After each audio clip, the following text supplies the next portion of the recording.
સૌથી પહેલાં કોબીને ચોપરમાં ઝીણી ચોપ કરી લેશું. એક ગાજરને ખમણીને સાથે ઉમેરશું. 1 ચમચી મીઠું ઉમેરી હાથેથી મિક્સ કરી દેશું. ઢાંકણ ઢાંકી અને 10 મિનિટ રહેવા દેશું. 10 મિનિટમાં મીઠાનું બધું પાણી થઈ જશે. હાથેથી નીચવી અને આ પાણીને અલગ કરી લેશું. એ પાણીને ફેંકવાનું નથી, તેને વાટકામાં કાઢી અને પછી ઉપયોગ કરશું.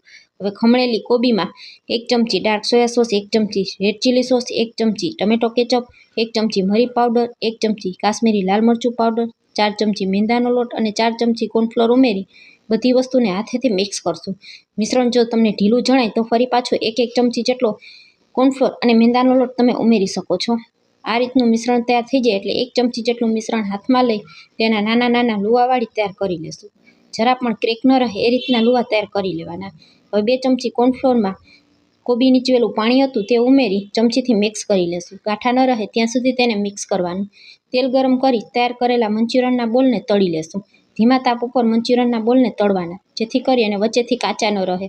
બધી બાજુ એકદમ સરસ ગોલ્ડન કલર આવી જાય ત્યાં સુધી તેને તળી તેલ નીતાળી કાઢી લેશું. હવે એક કડાઈમાં તેલ ગરમ કરી તેમાં આદુ મરચાંની પેસ્ટ ઉમેરશું.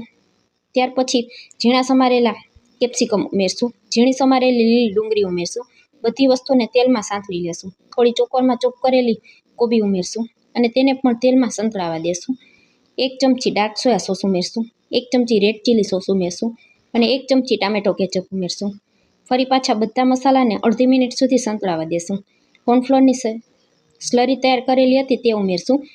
2 ચમચી જેટલું પાણી ઉમેરી તેને ઉકળવા દેશું.